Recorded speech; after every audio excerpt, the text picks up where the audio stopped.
Morning, guys. Hi, everyone. I am Mark from Portfolio Payroll, and this is our webinar on crafting the perfect payroll CV. Adrian, morning. How you doing? Good morning. I'm keeping well, Mark. Good to see you again. Yeah, Really yeah. looking forward to this and kicking off, National Payroll Week webinars with this.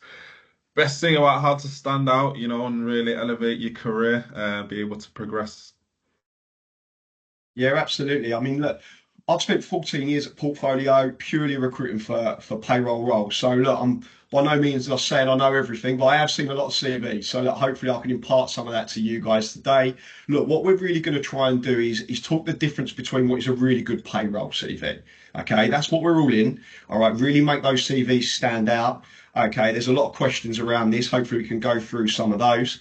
And look, if you're on this call, then look, hopefully you're either thinking about writing a CV or in a job hunting process at the moment. And look, hopefully we can add some value to that. We'll go through some questions at the end. And look, hopefully everyone can walk away having learned a little bit.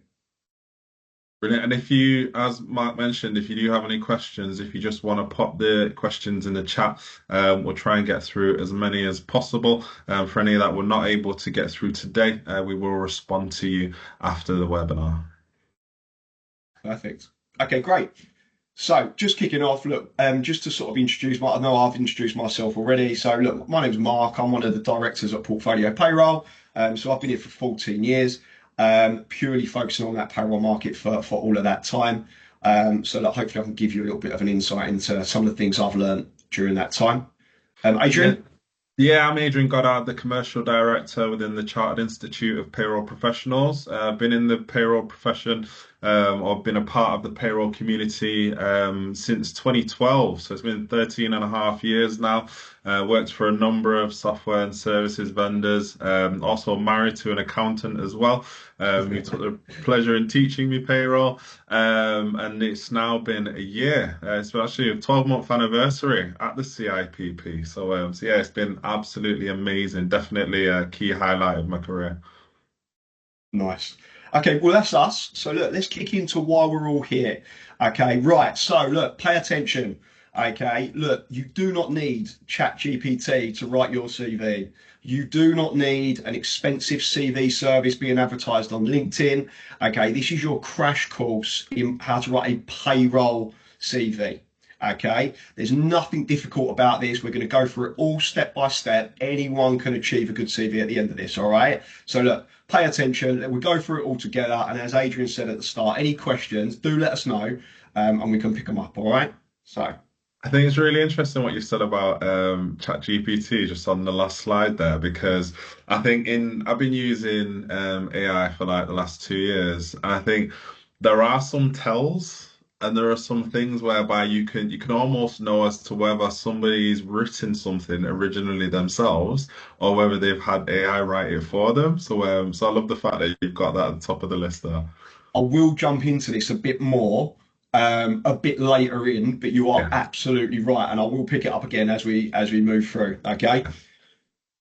Okay, brilliant. So, look, a few things to think about here. So, we're going to talk through this in the order that you would present a CV. So, we're going to start at what would be the top of the page and we're going to run all the way down, okay, in a nice, hopefully easy to digest order. There's going to be some slides on the screen that will give you a few sort of points, but I'll talk through every single bit in a bit more detail. Okay. When we get to the end of this, everyone will have access to a pack which not only has got the slides, but we'll also have a few example CVs, a little bit more depth on some of the things we are going to talk about. So I'm going to run through a lot of it verbally, just off of the cards, but there'll be a lot of this will be backed up at the end, so you'll be able to refer back to it. All right, cool. So just kicking off from the very, very top of the CV. All right, you do not need to make the world's most complicated CV.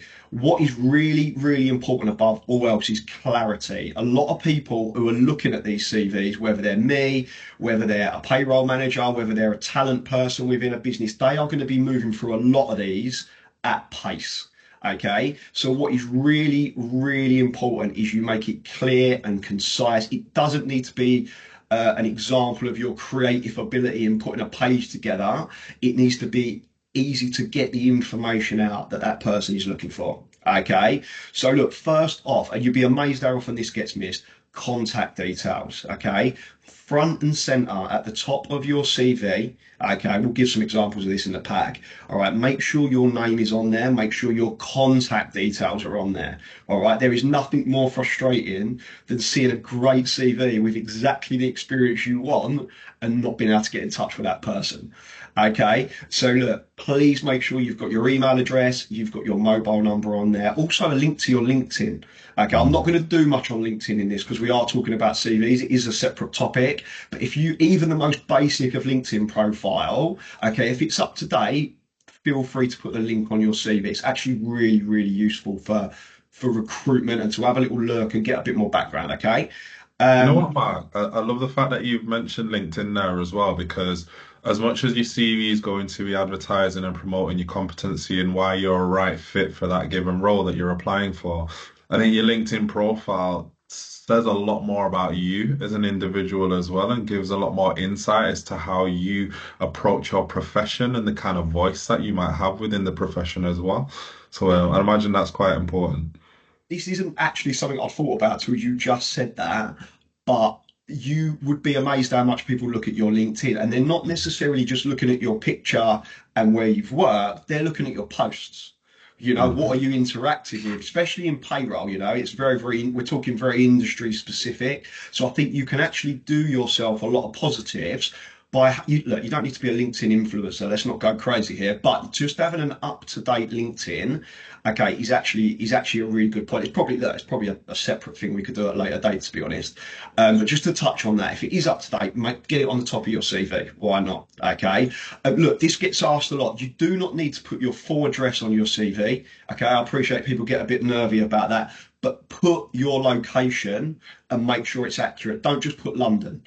You know, put where you are in London, put where you are exactly, okay, because you're not lost anything there. It makes an enormous difference to us. If I'm looking for someone in Heathrow and you've just put London on your CV, you could be in East London, South, like it's not precise enough, okay? So please do make sure that you put your location on there with your contact details. All right, we're going to expand on all of this. Um, right, profile. Okay, get a little profile on the top. Don't overthink this, okay? You don't need it. We're not judging the literacy here necessarily, and these can get a little bit samey, okay? But don't worry too much about that. Get in there what you're looking for, get in there who you are. I've spent 15 years as a payroll professional or 2 years as a payroll professional. These are the industries maybe that I've worked in. This is what I'm looking for next. This is what I enjoy about it. Get a little bit about you in there, but don't like you can get caught on this bit and you end up spending hours thinking about this when really you don't need to. Okay, get a couple of lines in talking about you, where you're at in your career, what you're looking for next, and then move on from there. Otherwise, this is the sort of thing that people get to this point and then it puts them off writing the rest of the CV. All right, so I would just sort of gloss over that. Okay, and then we're going Well, to break that's down good, Mark. through, obviously, expand all of this as we go. Your qualification history, your education history, all right, and everything about your employment and the skills you've learned there, just to give you an idea of the structure. Okay, so just to recap: contact details, profile, qualifications, work history, and we're going to expand on all of that. We will put example CVs in the pack, okay, just so you can see a little bit of an idea of what that structure might look like. Um, be aware of the length of your CV, but don't overthink it. If you're going into 6, 7, 10 pages, it's too long. But there's nothing that says your CV has to be 2 or 3 pages. It depends on your career, depends on how long you've been working, it depends on what you've done. So don't overthink that. Personally, I would much rather have a longer CV that we could then trim as a recruiter than have to come back to you and say add detail. Okay, so that's Mark. just an idea of what that CV might look like from a structure perspective, and then we're going to expand on each point. Sorry, Mark. I wanted to just ask about one point, just in regards to the summary you're talking about, right? Because I've not personally recruited and brought on board a payroll technician, but I brought on board many people within the payroll industry in commercial roles. And usually that summary part is something that it either catches me and engages me and encourages me to continue on reading, or it just kind of puts me off. And it's like, well, no, maybe they're not a right fit. How do you, how important do you think it is to really capture somebody within that summary to not just illustrate that you're the right person for the role, but actually to stand out from everybody else? Right, there's two sides to this, okay? And this is part of the point I was trying to make in terms of don't get too hung up on this because Mm. you can really put a lot of energy into trying to make yourself stand out, be different, because they do end up a little bit samey, but you can also go a little bit too far down that road. Like Okay, it, okay, you don't want it to look too. Look, I think if you just keep it nice and concise and short and punchy, and even if there are a few cliches in there, I think you'll still be able to move along with that. I think if you try and overdo it and get a little bit too clever, if I'm really honest, as someone that reads a lot of these, mm, sometimes it can catch your eye in the opposite way. Like I've had right, conversations, and you read a CV, and oh, look at what this person's written on their profile. I wouldn't have put that. So I think okay, I would love to say everyone write an immaculate, real representation of your personality, but it's really hard to do. All right, for me, focus on the payroll detail. If you possess the skills to write a great profile, fantastic. But even if your profile sounds a little bit samey, you got the same sort of cliches in there, don't worry about it. We okay. can move on past that and focus on the skill set, which is what this is all what this is all about, So my overriding point is don't overthink it because you can get really hooked up on this. Short and punchy is fine. This is the sort of thing that we can help you with. Mark, what did you think of that profile? And we can critique it. But Okay. it can be really easy to go down a rabbit hole on this bit, and then you're kind of putting yourself off maybe before you've even got to the Mm. key skills you're trying to portray in your CV. Okay. Does that make sense? Yeah, absolutely. Yeah. Okay, great. So look, that's a bit of an idea of the structure. So let's get into what that might look like. Okay. So, few things to think about. These are broad things to consider, okay, while you're writing your CV. All right. So, think about payroll is a very, very process driven job. Okay. Within reason, your role will look 90% the same as any other payroller doing the same level job in any other company. Okay. We're all singing off the same HMRC hymn sheet, and a lot of it is the same. There's two traps that we fall into here. Okay. It's really easy to think, oh, everyone knows what I do. I'm talking to a payroll manager, and people miss the detail, okay, because they think, oh well, if that everyone will know that that's what we do because all payroll is the same in that context. Yeah, that's great, but you might be talking to talent, you might be talking to finance, you might be talking to a HRD who have varying levels of payroll expertise. So I would always advise everyone, one, to write in a way that say you're describing payroll to one of your family members who has absolutely no clue what it is from day one. Talk like that, okay? Because you won't go wrong in that way, but you can go wrong by missing detail out. And I've had Mm. this countless times with payroll where people didn't go into the depth because they felt they were talking to another payroll person or someone familiar with payroll when in fact they didn't give enough depth to their answers. Okay. A really easy way to not fall foul of that is to think about payroll as a cycle in whatever cycle you run from start to finish. Okay. So think about the first day of the month or the first day of the week or whatever the cycle is and think, right, what do I do during this process from the day we start the new payroll run to the day that it's all wrapped up and everyone's paid and we've reconciled the payroll and everything in between. Okay, because what this will do is give you a little bit of a blueprint as to what you do. Okay, and you can make sure then you're not missing anything. Okay, so go through it separately on a bit of paper and then you can move that over to your CV. All right, you will hopefully then sort of negate that pitfall that does happen where people don't get the detail across because they make the assumption that who they're talking to um, will already know. So that's true of CVs and interviewing, to be honest. Mark, I'm Okay. curious then, right? I'm curious as to so when you're talking about different levels of roles, so let's say, from payroll manager upwards, maybe it's a head of payroll, maybe it's a director, or maybe a partner in payroll, right?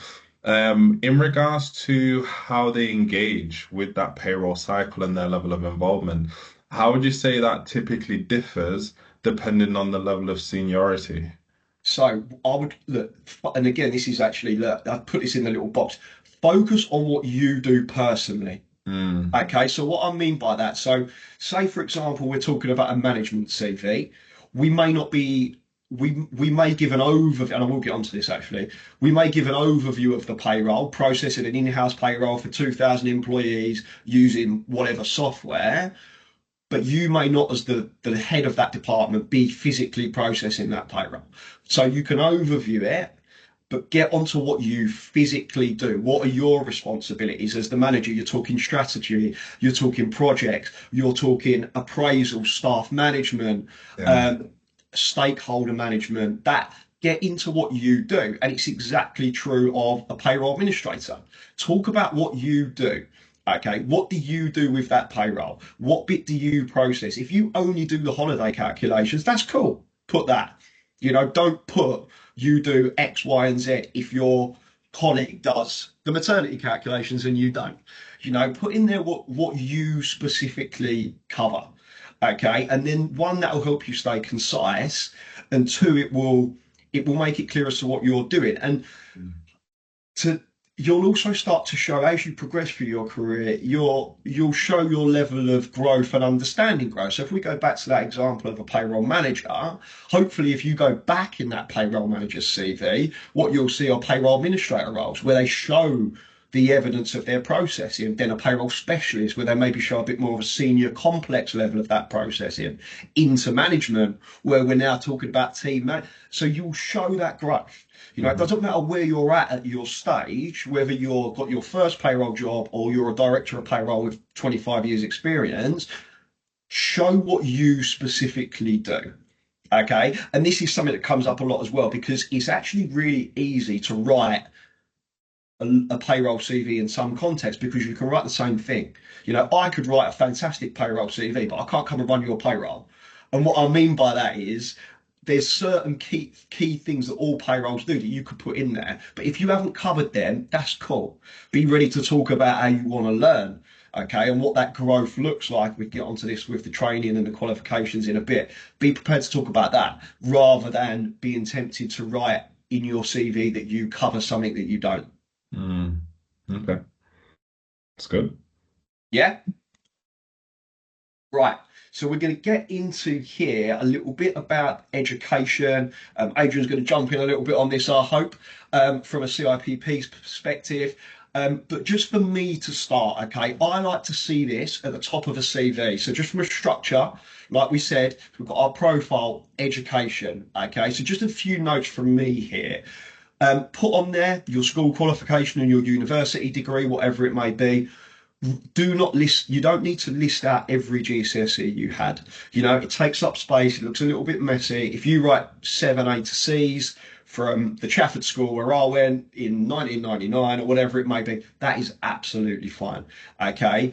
What we want to focus on here, talking payroll, is the specifics. Okay. We want to talk about industry qualifications. We want to talk about payroll relevant degrees. We want to talk about systems. Have you been on a training course with a provider of the specific softwares that you use? Really good value. If you're going into a role where they use a software you've used before and you've had the formal training from that provider, fantastic. Get that on your CV. If you've been to any of the updates, like we do a lot of updates alongside the CIPP for legislation change. If you've attended one of those, fantastic, get that on there. I would encourage you to resist putting on things like you've done a first aid course. That's fantastic. It doesn't need to go on your CV for a payroll role. Okay, get your basic education on there, school, university, and then anything that is specifically payroll, reaching back to management. If you've got a management qualification, if you've got a Prince 2 project management qualification, all that super relevant. That is what I'd be focusing on getting in here. Adrian, did you want to sort of chip in on this bit from an education perspective? Yeah, absolutely. Absolutely. I mean, it's quite important, especially from a technical point of view, to have these qualifications sat behind, payroll professionals. And I know that there's a multitude of individuals who have, obtained their degree in payroll with our foundation degree in times past. But those qualifications, we at the CIPP, we've made them far more accessible now in that with our new matrix qualifications, which are basically qualifications that are more on-demand learning and it's remote based rather than you having to go on site for face-to-face type learning. It's just really opened up and widened the net in regards to those payroll professionals who want to obtain those qualifications and be able to boast about them so that they can demonstrate that level of credibility in their learning. And that learning ranges from the level three all the way through to the level seven for the more strategic roles. But what from a recruitment point of view, when it comes to, the immediate need, if you want, especially for somebody who hasn't maybe processed an alabaster calculation or they've not had to, be responsible for national minimum wage themselves for a period of time. We have released the Payroll Quick Learn platform. The Payroll Quick Learn platform, I think, is going to be quite key for the recruitment industry in that all of it's bite-sized learning, and basically on average, and it takes about 45 minutes for you to complete a module, whereby if you want to have the optimal level of confidence in going into an interview and you know that certain topics, maybe from the job description, are going to be required or spoken about, and you haven't done it for some time, or you want to brush up your knowledge, this will be really helpful for candidates in supporting them quickly gaining that learning, quickly boosting their confidence, and therefore presenting themselves in the best way. And the other thing that we're doing to help on the recruitment side is we've just released our digital badges to the payroll industry. And it's really a means of celebration, but it's also a means of individuals being able to promote themselves and promote what they've achieved to support that continuous, personal development in how it illustrates their level of membership. It'll be able to illustrate their qualifications and training, even to the extent of events, that they've recently attended.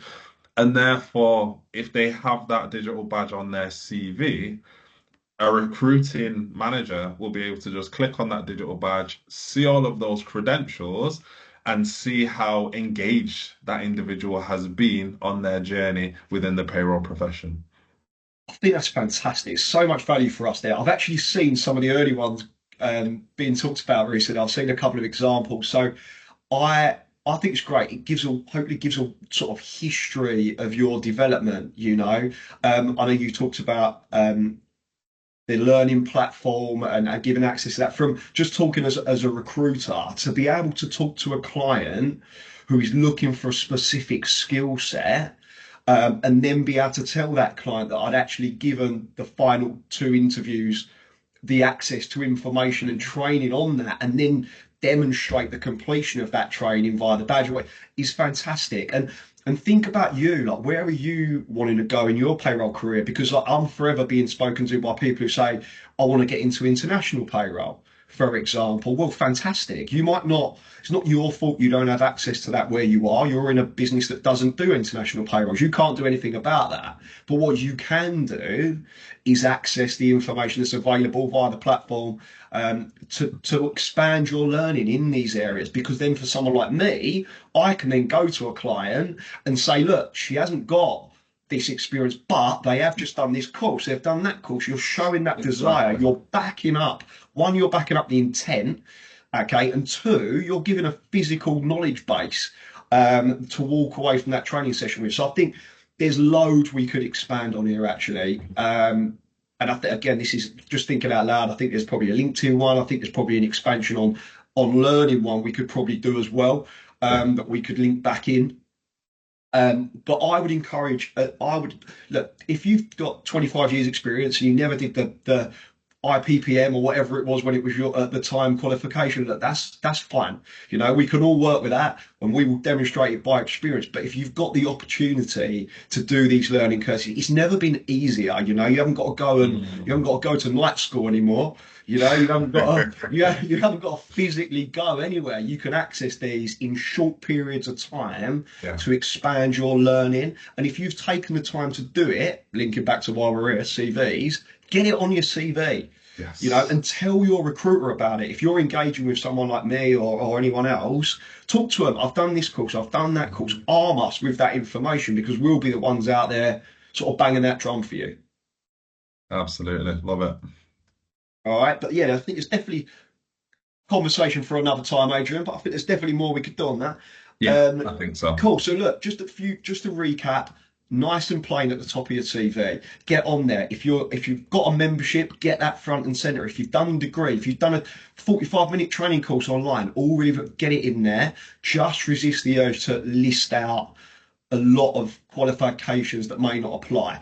GCSE grades, health and safety, stuff like that, really relevant in some ways, but not for payroll. I personally would leave it off, just adds to keeping it concise. Okay.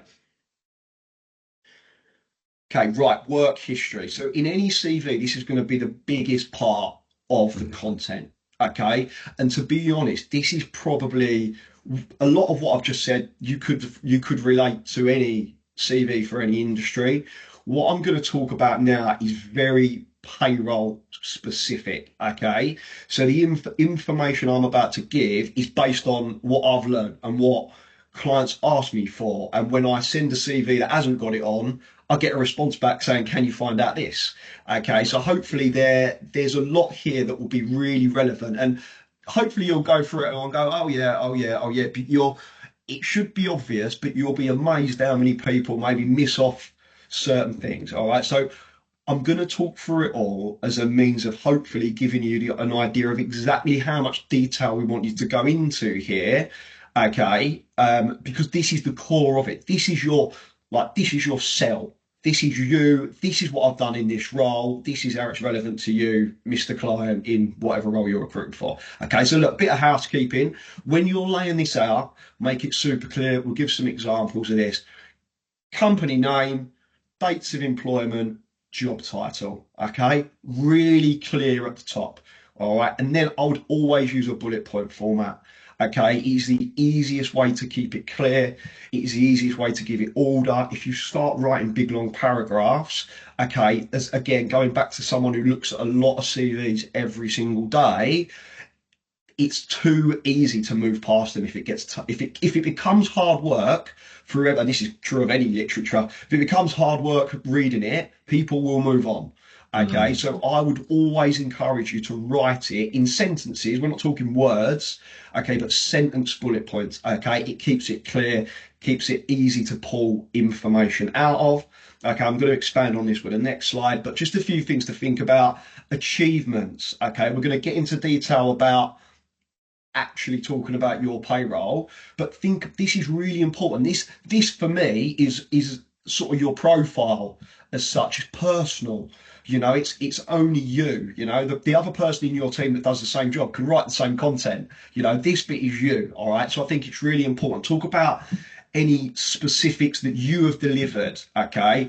If there's any statistics you can impart in that, just as like improved error rates, fantastic. If you've ever had an accolade, a employee of the month, a whatever, any recognition at work. People do newcomer awards. People do all these different things. Anything like that is great.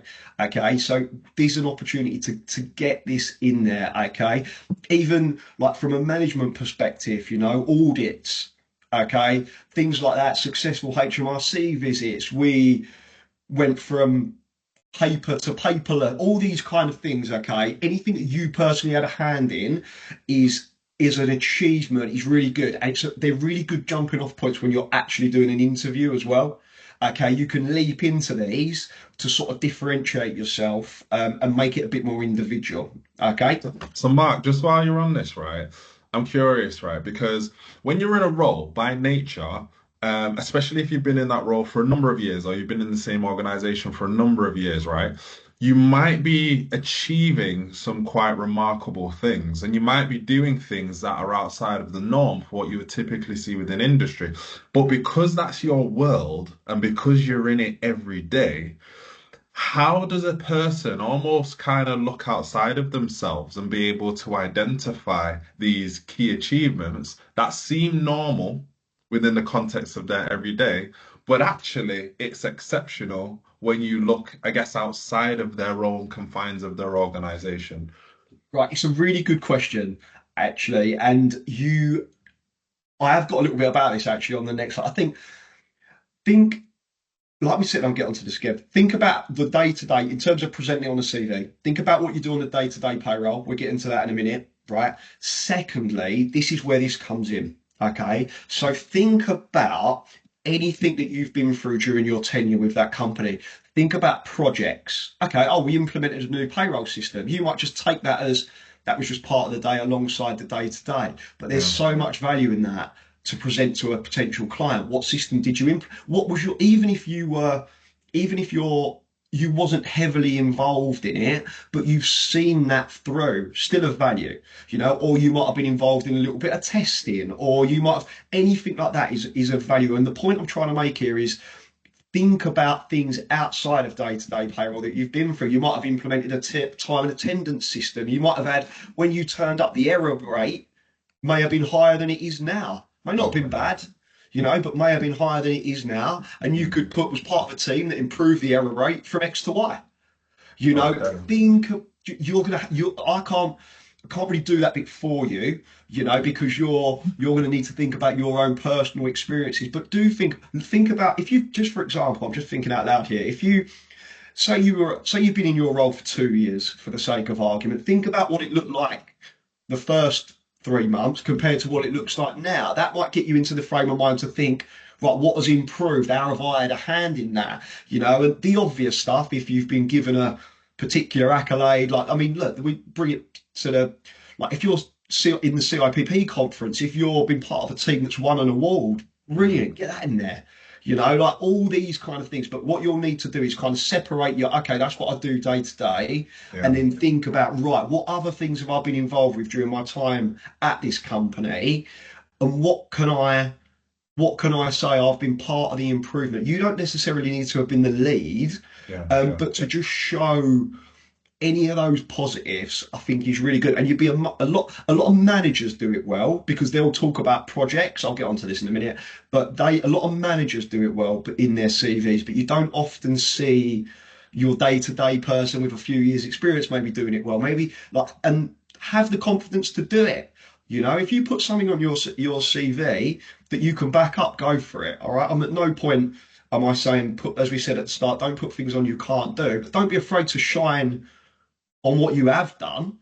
I love that. I love that. Just Like put it in there. don't. Yeah. Yeah, I love that. Don't be afraid to shine. Well, I no, think that's key, that. absolutely. Do not be afraid to shine. And it sounds like from what you're saying about the achievements, if anything, it would be healthy for an individual to have a period of time to really reflect and actually just stop and actually really think about what they've been through and think about, just really pulling out those times and moments. Because I think as you're going through your career, especially if you're in quite a fast-paced environment, and we know obviously with payroll, you have to work to deadlines and it's go, go, go, right? And it's quite structured in that sense. I think sometimes you can fall into the risk of missing what you're actually achieving, and therefore just take that time to reflect and stop and really just think about it and process it. I bet an individual will be able to pull out so many amazing things that they've done and really be able to, in essence, be a cheerleader for themselves on their CV. Do you know what? It's just I get a lot of examples in real time where, for example, I'll brief someone on a role and I'll be talking about the details of it, and they'll go, "Oh, I did this, this, and this." That's the Mm. same as what they do, and I'll go, "That's not on your CV." And there's a really good example there of not necessarily giving it the thought that it needs. Okay, and I think it's not a rush. Very rarely do you need to write a CV in the moment, so think about it and refine it. Yeah. If you send your CV to me and then 2 weeks later you go, oh, I forgot to put that in, send me the updated version.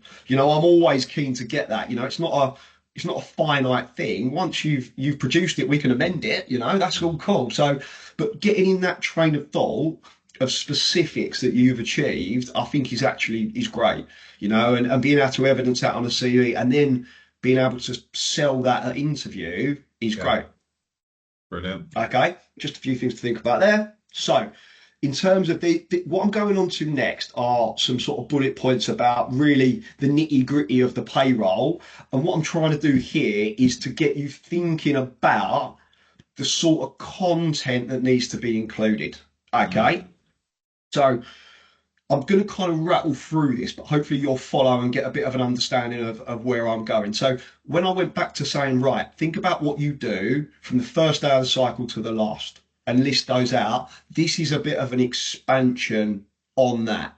Okay. And this, when we talk about payroll being 90% the same wherever you do it, this is the other 10%. These are the differentiators, case by case, role by role, that will show the differences. Okay. So, for example, and again, I've got some expansion on this in the kind of notes. Okay. Um, is the payroll in-house or is it outsourced? Okay. If it's outsourced, what does that model look like? Okay. How many employees are on the payroll? Okay. So is it small? It's very different running a payroll of 100, running a payroll of 5,000, the team impact on that. So get that across. Okay. Some people, nothing's right or wrong. Some people will want to be looking for big payroll. Some will want to be looking for small. What's important is you get across what it is and what the structure of that payroll look like. So how many employees are on that payroll frequency? Okay. Weekly, monthly, whatever it may be. Was it on one monthly payroll? Was it one big monthly payroll for one office, or is it a retail business with 200 different sites? Very different Mm. way of working. Information coming in from all different places. You've got to check with a number of different people versus just what. All very different ways of working that help us understand, and help a client that is maybe looking for specifics understand how that payroll works. So think about multiple payrolls, just one, whatever it may have been. What payroll software did you use? Okay, not just your main payroll software, time and attendance systems, benefits platforms, pension providers, HR software.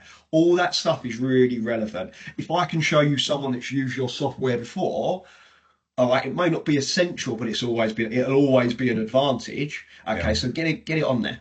Okay. Um, what types of payrolls have you run? So what I mean by that is, are they UK payrolls? Are they international payrolls? If they're international payrolls, list the countries. I'm forever being asked to go back and get lists of specific countries. If you've run a French payroll, get it on there. If you've run an Italian payroll, get it on there. There are nuances that anyone that run these payrolls will know.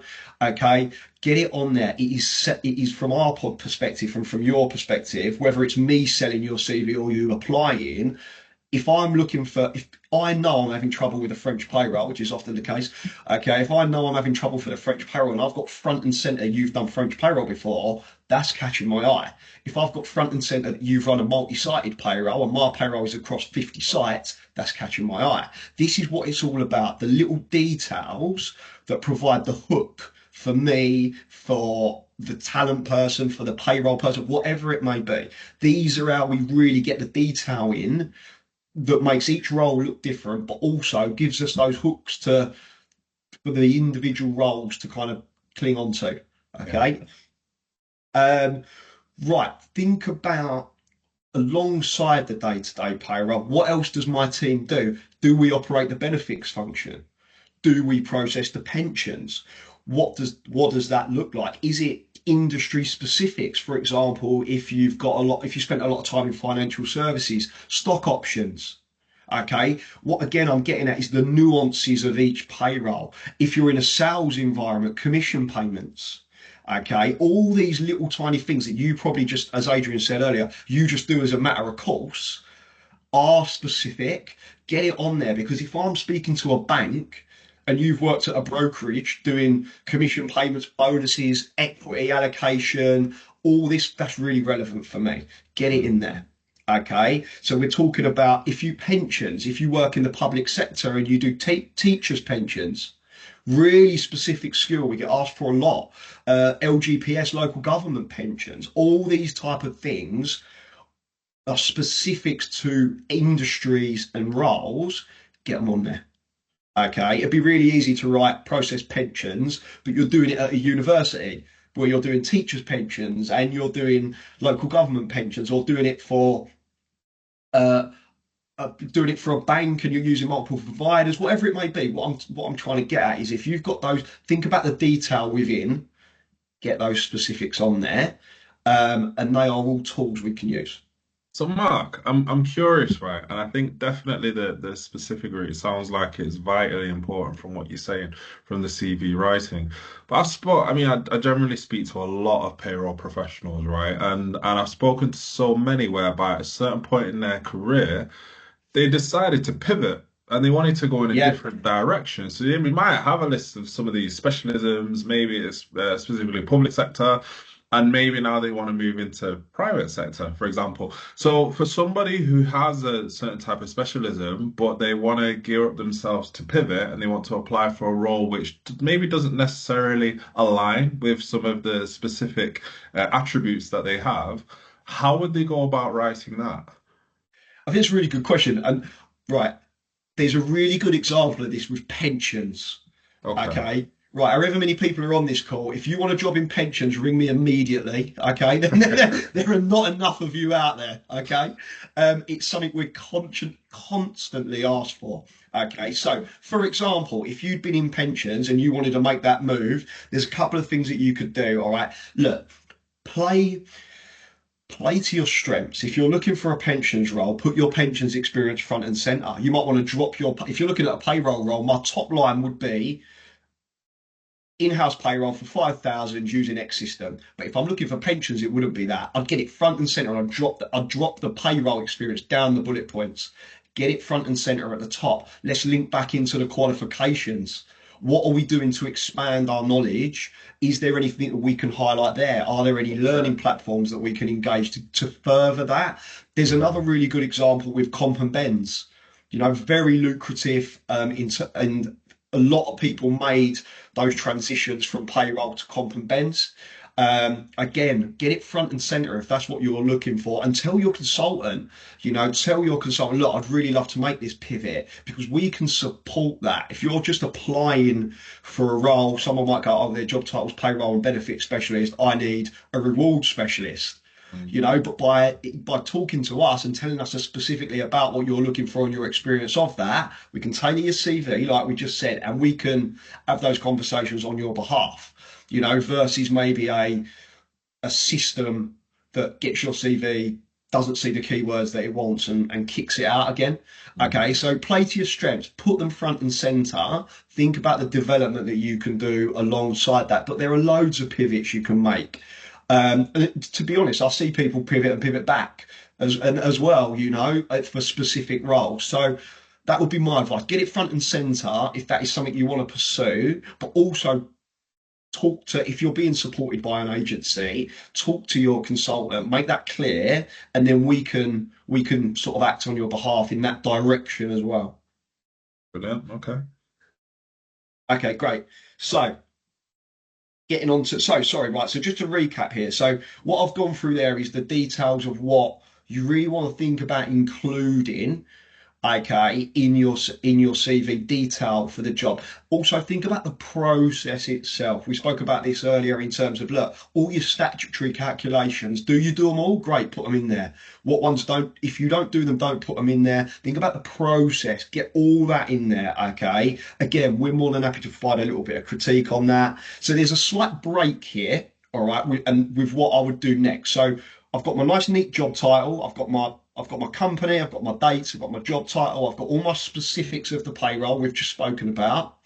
Okay, now looping back to what we spoke about, if we've been involved in any projects, I'll do a little subheading underneath my original bullet points, projects, achievements, whatever it may be, and then I'll bullet point out under that achievements and projects. Really useful for management roles. Consultants, we do a huge amount of interim consultant work. Again, super relevant. Think about anything you've been involved with, and this is where I would physically put it in terms of structure.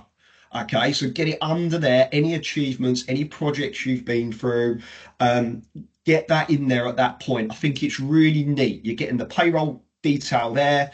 There's some specific achievements related to that specific role. Really easy to digest, easy to pull out, easy to see what company you did X thing at. That is how I would structure it. Okay. Obviously, we've done a little bit of talking about what those types of projects can be, implementation, systems, process improvement. Get all that on there. But also, if you haven't done it, fear not. If you've done it, get it in there. But if you haven't, no worries. Get the detail about your payroll, and that's cool. But if you have done it, then get it in there. Okay. Yeah. Okay. Cool. So, right, few things to consider here. Okay, this loops back to right at the start where I was saying, look, you don't need this, you don't need that.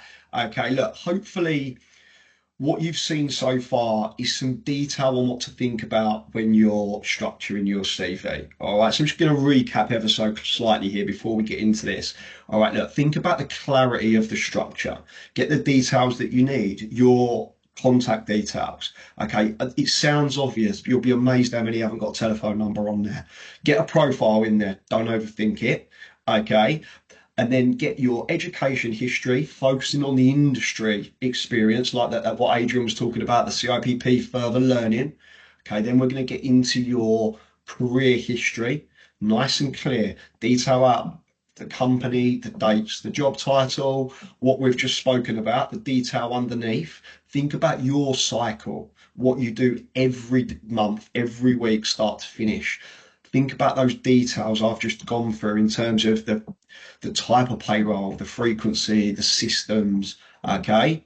We're then expanding on that with the projects, the achievements for each role. I think what you've got there is a really nice, structured, clean, detail orientated structure. Okay, just recapping some of the things we've been through before we kind of kick off on this point. Okay, um, right, AI. Okay, I'm sure Adrian's going to jump in on this at some point because he loves talking to me about this. But you do not need ChatGPT to write your whole CV. Okay, I have seen countless CVs in the last 12 months or so that have clearly not been written by the individual. All right, AI is an incredible assist, okay, to a million different things, all right? And it's no different with your CV. If you put your already written CV into ChatGPT, for example, and use it as a critique, great. There's no harm in that. But if you ask it to write a great payroll CV for you, that is not the way to use it. Okay. I would much rather see you talking to someone who is a colleague or who is a recruitment consultant that specializes in payroll and getting the critique versus doing this. It sounds easy. It sounds like maybe a lazy way of achieving it, but trust me, I've seen so many, and the recruitment industry is awash with the talk of trying to get clarity on people's experience nowadays of what is genuine and what is actually just been produced Yeah. by an AI. So please use it to support. Do you know what? It's actually really useful for something like your profile. Feed in a few points. It can actually give you some good direction on that.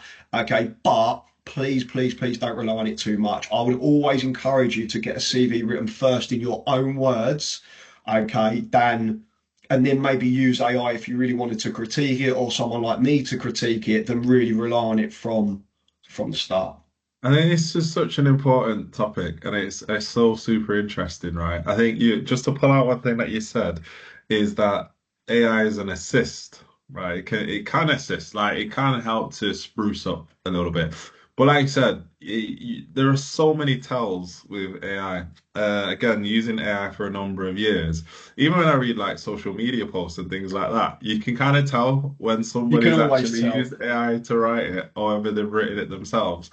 And I think the other thing is as well, like even if AI did write an amazing CV and got somebody's, foot in the door to the interview, AI can't show up at the interview. In that who you are, how you communicate, the kind of words that you utilize, your vocabulary, the way how you articulate the work that you have done. you've got to show up in a consistent way, right? So if something artificial has created it for you, that level of consistency most likely won't be able to be maintained. And if anything, I'd imagine it puts you on the back foot straight away. And therefore, you could be counting yourself out as a candidate simply because you've not taken the time to personalize it and really make it your own. Your your voice needs to be consistent. Like I could have put a still image of me up and had I do this entire webinar. But then you might have met me and been like, well, he doesn't sound the same as he did on that webinar. And I don't mean the voice as the voice. I mean the tone and the way of Yeah, talking. yeah. It is the same principle. Think Mm. about right. Anyone on this call, think about if you were to apply for a job, okay, and you see an advert that you tell has been written by AI, your brain would go, it's a bit lazy, wouldn't it? Right? It's the same is true of your CV. If an employer gets your CV and thinks it's been written by AI, that will be their spot response as well. Like use it to assist, to enhance. It's not a lazy man's way of doing anything. The output you get if you take that approach is not what you want. Okay, so I think I would use it in the way that it's built, but for me, I'm only talking about payroll here. Um, I would use it sparingly, okay, and I would focus on getting your own voice down first. Because look, as Adrian said, Adrian actually has taken exactly one of the points that I've put down.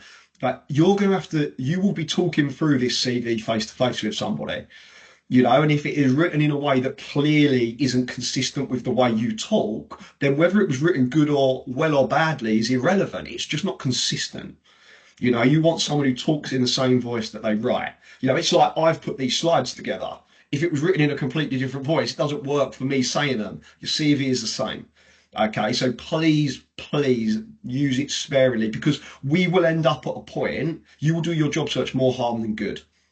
Okay, you can have the best experience, but by using these tools, sometimes you think you're taking advantage, but really you're potentially putting yourself on the back foot because your CV has been discounted because they thought it was written by AI, or you don't get through the vetting with the talent person, or me if it's someone like us at the front end because your voice isn't consistent. I think Okay, as well to consider, some organizations actually have tools that identify whether something has been written by AI as well. So you just got to be mindful of that. But I think whenever because I do use AI, right, yeah, in my day-to-day work, right? But I use it more like almost more like a second opinion. So no, like you might yeah, write a piece or you might create something. And then, you might show your colleague or someone that you trust or somebody, with a skill set whereby they'll be able to add value. And you ask them for a second opinion or to review it. How can I improve this or critique it? I like to think of AI in a similar way when it comes to writing things, such as this and content, and in that almost give me a bit of guidance or give me a review. What do you think? How can I improve it? But not to do the work for me. it's all. I totally agree, and I use it in a similar way. It's like you can. I would read it back. Say, for example, I wrote something and then put it into ChatGPT. When I get it back, I might read one bit and go, I would never say that. But then I might read another line and go, God, that's way punchier than what I wrote in Mm, half as many words. Yeah, great, I'm having that. That's the way to use it. It's almost in that context, it's almost a proofreader and a bit of advice and a second pair of eyes. And look, again, we've done webinars on AI and their application to payroll, and there are 1,000 avenues we could talk about on this. But I yeah. think just keeping it on point with regards to your CV, its most basic form of using AI, please write your CV yourself first. If you then put it into ChatGPT to critique, worth looking at, but don't rely on the AI tools for the content. That needs to come from you.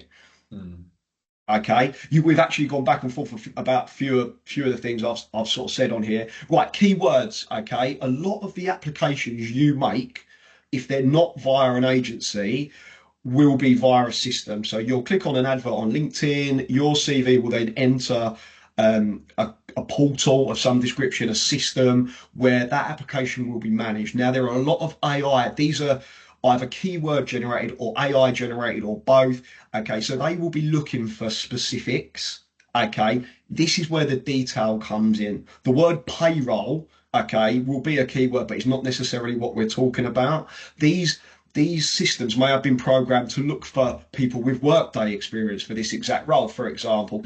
That's why I'm talking about getting the systems detail in there.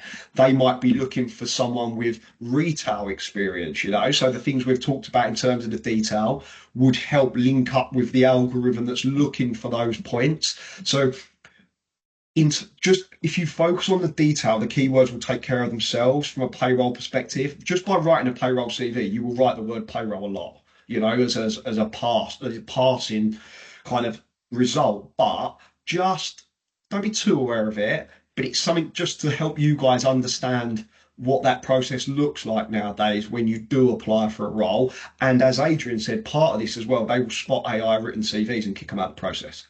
Okay, so just be aware of all of this. This is just big things to be aware of while you're applying for roles, whether that be directly through an agency, whatever it may be. Okay, write it in your own voice, something that Adrian picked up on just now. Look, this is my personal view for payroll. You do not need expensive CV writing services. These things seem to have been born out of nowhere. I see them advertised on LinkedIn by 1,000 different people, and you don't need it. Okay, you are more than writing a CV is not that difficult. You are more than capable, everyone on this call, of putting together a really good, concise, clear CV. Okay, you do not need someone to do this for you for whatever they charge. And look, there are people like us out there who do this for a living who are there to do exactly this. You know, I've been asked to go through this because this is something that I do every day, you know. So lean on your consultant, reach out to someone at Portfolio, reach out to whatever agency you use. But my only encouragement here would be reach out to someone that specializes in payroll. You know, I'm not here to wax on about portfolio over everybody else. I'm just here to say, look, if you're going to get a job in payroll, speak to a payroll specialist. They will then be able to critique your CV and provide advice that is very specific to payroll, which has kind of been the overriding message of this whole webinar, you know, like be specific to payroll when writing your CV. And any good consultant will be more than happy to help you with that because we're going to put that in front of our clients. So the the onus is on us to present that CV in the absolute best capacity that can be. So Yeah. we're forever doing this service. So all I would say, please, please, please don't fall foul. And look, there's also as many as I'm sure there's some good CV writers out there, as with everything, but it can be a bit of a scammy market as well. So for me, I would unless you've gone through every other process of writing your own CV and using AI and using a consultant, if you then get to the point where you don't like your CV, then but by that point you should have a good CV in good order without having to do that. Just conscious of time, Mark, because we've got literally about a minute left. I know there are a few questions that we've got Yeah. that have come through. But was there anything else you needed to communicate before a rapid Q&A? No, not at all. I think we've picked up on a lot of it. Like, I hope that was helpful. I know it's been a lot of talking, as is a webinar. We will produce you'll get the slides, you'll get some example CVs that kind of show structure. But what we've hopefully tried to find is just a little bit of detail around what we as recruiters and in turn clients' mindset looks like when they're looking at a payroll CV. Okay. Well, quick fire for you, right? Like I said, we've got 1 minute Yes. left. So, how long should a CV be? Right. Good question. Gets asked a lot. Right. There's no hard and fast rule to this. Don't feel under pressure to get your whole experience on 2 pages. That's nonsense, in my opinion. If you're getting into sixes and sevens, it's too long. What I would focus on is your last sort of 3 or 4 roles, making sure you've got good detail. I'm talking quickly now. And then if you need to do the earlier parts of your career, if you shrink them down and we lose the bullet points and we just go company dates job title, company dates job title, all of that can be expanded upon if asked. But I would really focus on, if you're looking for a manager's role, your recent management experience. If you're looking for your next step, make sure you've got a bit of breadth of your career. Okay. But I wouldn't get too hung up about 2 or 3 pages. If you're going over 4, I'd start making some adjustments.